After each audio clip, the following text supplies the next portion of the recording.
राधे राधे। कहते हैं कि भगवान को पाने के लिए धन, वैभव, बड़े बड़े यज्ञ या कठिन तपस्या की आवश्यकता नहीं होती। भगवान तो केवल अपने भक्त के निष्कपट प्रेम और सच्चे भाव के भूखे होते हैं।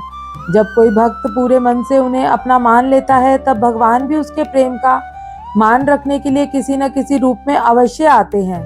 आज मैं आपको एक ऐसी भावपूर्ण कथा सुनाने जा रही हूँ जिसमें स्वयं श्री बांके बिहारी जी ने अपने भक्त के प्रेम को स्वीकार किया। इसलिए इस कथा को अंत तक अवश्य सुनिए। मथुरा के निकट एक छोटे से गांव में एक प्यारी सी लड़की रहती थी। वृंदावन पास होने के कारण उस गांव से अक्सर लोग श्री बांके बिहारी जी के दर्शन के लिए जाया करते थे। जब वह लड़की 5 वर्ष की हुई तो एक दिन उसके घर वाले भी श्री बांके बिहारी जी के दर्शन के लिए वृंदावन जाने लगे। उस समय यात्रा के साधन बहुत कम थे। उन्हें तैयार होते देखकर उस छोटी बच्ची ने मासूमियत से अपने पिता का हाथ पकड़कर कहा, पिताजी, मुझे भी अपने साथ ठाकुर जी के दर्शनों के लिए ले चलिए। पिता ने उसके सिर पर हाथ फेरते हुए कहा, बेटी, अभी तुम बहुत छोटी हो, इतना पैदल नहीं चल पाओगी। थोड़ी बड़ी हो जाओ तब तुम्हें अवश्य साथ लेकर चलेंगे।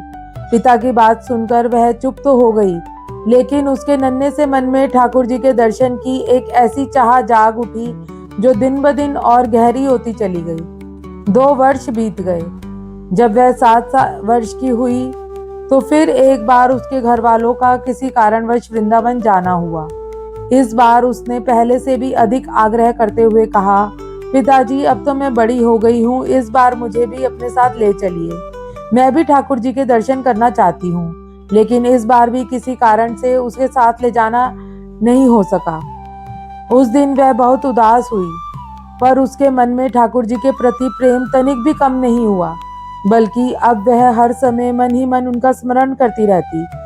गांव के उसके सभी साथी वृंदावन जाकर श्री बांके बिहारी जी के दर्शन कर चुके थे। जब भी वह मंदिर की भव्यता, ठाकुर जी की मनमोहक छवि और वृंदावन की गलियों का वर्णन करते, तब उस बच्ची की आंखों में दर्शन की लालसा और बढ़ जाती। समय अपने पंख लगाकर उड़ता गया। कई अवसर आए, लेकिन हर बार कोई न कोई ऐसी परिस्थिति बन गई कि वह वृंदावन नहीं जा सकी। शायद अभी ठाकुर जी ने उसके लिए कोई और ही लीला रच रखी थी। जब वह 17 साल की हुई तो उसके पिता को उसके विवाह की चिंता होने लगी। उचित समय पर उसका विवाह निश्चित हो गया। यह केवल संयोग नहीं, बल्कि ठाकुर जी की विशेष कृपा कि उसका विवाह वृंदावन के सबसे निकट स्थित एक गांव में हुआ। यह समाचार सुनकर उसकी खुशी का ठिकाना न रहा। उसने मन ही मन कहा, अब तो मेरे जीवन की सबसे बड़ी इच्छा पूरी हो जाएगी। अब मैं भी रोज ठाकुर जी के दर्शन कर सकूंगी। विवाह संपन्न हुआ। वह अपने ससुराल चली गई। कुछ दिनों बाद रस्म निभाने के लिए मायके आई और फिर 1-2 दिन बाद अपने पति के साथ वापस ससुराल लौटने लगी। रास्ते में यमुना जी के तट पर उसके पति ने कहा, तुम यहीं थोड़ी देर बैठो, मैं यमुना जी में स्नान करके अभी आता हूँ। वह लंबा घूंघट निकाले वहीं बैठ गई। नई नई दुल्हन होने के कारण वह पूरी मर्यादा का पालन कर रही थी। पति के जाते ही उसका मन फिर ठाकुर जी के चिंतन में खो गया। वह सोचने लगी, देखो ठाकुर जी की कितनी कृपा है। बचपन से मैं उनके दर्शन के लिए तरसती रही और आज उन्हीं की कृपा से मेरा विवाह वृंदावन के निकट हो गया। इतने वर्षों से मैं उन्हें अपना मानती रही, उनसे प्रेम करती रही, लेकिन आज तक उनसे कोई रिश्ता ही नहीं जोड़ा। यह विचार आते ही वह मन ही मन मुस्कुराई और सोचने लगी, मेरी उम्र 17 वर्ष है, मेरे पति 21 वर्ष के हैं, ठाकुर जी भी लगभग 17 वर्ष के ही होंगे। इस प्रकार तो वह मेरे पति के छोटे भाई हुए। आज से ठाकुर जी मेरे देवर हुए और मैं उनकी भाभी। बस इतना भाव मन में आते ही उसका हृदय अपार आनंद से भर गया। उसने आंखें बंद करके बड़े प्रेम से कहा, ठाकुर जी, आज से मैं आपकी भाभी हूँ और आप मेरे देवर। लेकिन वह समय कब आएगा जब आप मुझे भाभी भाभी कहकर पुकारेंगे? वह अभी इन्हीं मधुर भावों में डूबी हुई थी कि तभी उसके कानों में एक मधुर आवाज सुनाई दी, भाभी भाभी। वह चौंक कर अपने विचारों से बाहर आई। उसने सोचा, मैं तो इस गांव में नई हूँ, मुझे भाभी कहकर कौन बुला रहा है? नई नई दुल्हन होने के कारण उसने घूंघट नहीं उठाया। उसे डर था कि कहीं किसी बड़े बूढ़े ने देख लिया तो लोग क्या कहेंगे। उधर वह सांवला सा किशोर फिर बोला, भाभी जरा अपना चेहरा तो दिखाइए। वह चुपचाप बैठी रही। थोड़ी देर बाद वह लड़का और पास आकर बोला, भाभी आपने इतना पर्दा क्यों कर रखा है? हम तो आपके देवर हैं। उसने धीरे से उसकी ओर देखा और फिर बोली, नहीं हम आपको नहीं जानते। लड़का मुस्कुराकर बोला, नहीं नहीं हम आपको जानते हैं, आप उसी गांव से आई हैं ना, हमारा घर भी यहीं पास में है। भाभी बस एक बार अपना चेहरा तो दिखा दीजिए, उसने थोड़ा सा घबरा कर कहा। जब कह दिया कि हम आपको नहीं जानते तो बार बार क्यों परेशान कर रहे हो? किसी ने देख लिया तो हमें बहुत डांट पड़ेगी। लड़का हंस पड़ा और बोला, भाभी आप तो नाराज हो गई। देखिए मैं आपका इतना प्यारा देवर हूँ, आपसे मिलने के लिए इतनी दूर चला आया और आप मुझसे ठीक से बात भी नहीं कर रही। क्या सचमुच आप मुझसे मिलना नहीं चाहती थी? इतना कहते ही उसने झट से उसका घूंघट उठा लिया। एक पल के लिए उसके चेहरे को देखा, मुस्कुराया और अगले ही क्षण वहां से दौड़ता हुआ ओझल हो गया। वह कुछ समझ ही नहीं पाई। तभी उसके पति यमुना जी में स्नान करके वापस आ गए। उसने घबराते हुए अपने पति को पूरी घटना विस्तार से बता दी। उसकी सारी बात सुनकर पति ने कहा, तुम चिंता मत करो, वृंदावन इतना बड़ा भी नहीं है, वह लड़का फिर कहीं ना कहीं मिल ही जाएगा। उस दिन मैं उसे अच्छी तरह समझा दूंगा कि किसी की बहू बेटी के साथ ऐसा व्यवहार नहीं करते। आगे से वह जहाँ भी दिखाई दे मुझे जरूर बता देना। इतना कहकर दोनों अपने घर की ओर चल पड़े। कुछ दिन बीत गए। एक दिन उसकी सास ने अपने बेटे से कहा, बेटा अब तुम्हारा विवाह भी हो गया है और बहू भी मायके से वापस आ गई है। तुम दोनों अभी तक श्री बांके बिहारी जी के दर्शन करने नहीं गए। कल सुबह बहू को लेकर दर्शन कराना। सास की बात सुनते ही बहू के मन की खुशी का ठिकाना ना रहा। जिस दिन का वह बचपन से इंतजार कर रही थी वह दिन अब आ ही गया था। अगले दिन दोनों पति पत्नी प्रातःकाल श्री बांके बिहारी जी के मंदिर की ओर चल पड़े।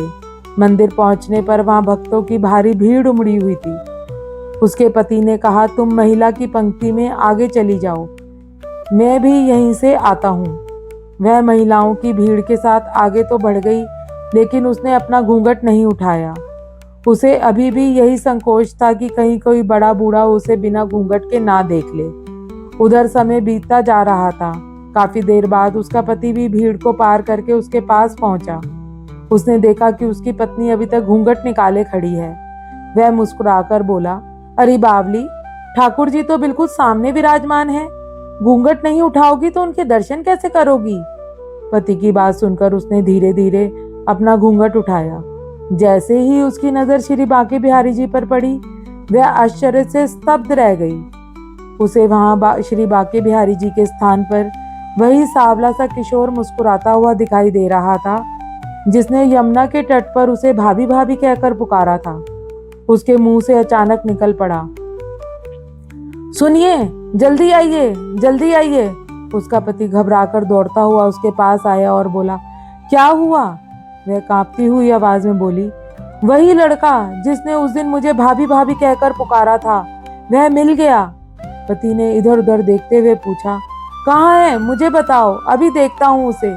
उसने कांपते हुए हाथों से श्री बांके बिहारी जी की ओर इशारा करते हुए कहा, वही आपके सामने, यही तो है। यह सुनते ही उसका पति कुछ क्षण के लिए निशब्द रह गया। उसने अपनी पत्नी की आंखों में झांका। वहां छल, भ्रम या भय नहीं था, केवल निष्कपट प्रेम और अटूट विश्वास था। अगले ही क्षण उसकी आंखों से अश्रुधारा बह निकली।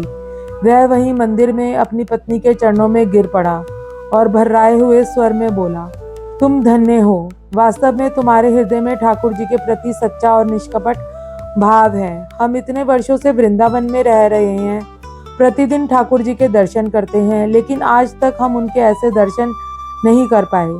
तुम्हारे निर्मल प्रेम ने स्वयं ठाकुर जी को तुम्हें भाभी कहकर पुकारने के लिए विवश कर दिया। उस दिन उस दंपति ने अनुभव किया कि भगवान केवल मंदिरों की मूर्तियों में नहीं, बल्कि अपने भक्त के निष्कलुष प्रेम में भी निवास करते हैं। उन्हें पाने के लिए बड़े बड़े कर्म कांडों की नहीं, बल्कि सच्चे हृदय की आवश्यकता होती है। भगवान भाव के भूखे हैं। जहाँ प्रेम निष्कपट होता है, वहाँ वह स्वयं अपने भक्त के प्रेम का मान रखने चले आते हैं। बोलो श्री बांके बिहारी लाल की जय। यदि इस कथा ने आपके हृदय में भी ठाकुर जी के प्रति प्रेम और विश्वास को और गहरा किया हो तो कमेंट में प्रेम से एक बार राधे राधे या जय श्री बांके बिहारी लाल अवश्य लिखें। आपका एक एक कमेंट हमारे लिए आशीर्वाद के समान है। यदि आप ऐसी ही भक्ति, प्रेरणा और जीवन को नई दिशा देने वाली कथाएं नियमित सुनना चाहते हैं तो गोविंद का रजिस्टर को सब्सक्राइब करना ना भूलें। वीडियो को लाइक करें, अपने परिवार और मित्रों के साथ साझा करें ताकि ठाकुर जी का यह प्रेम संदेश अधिक से अधिक लोगों के पास पहुंच सके। राधे राधे।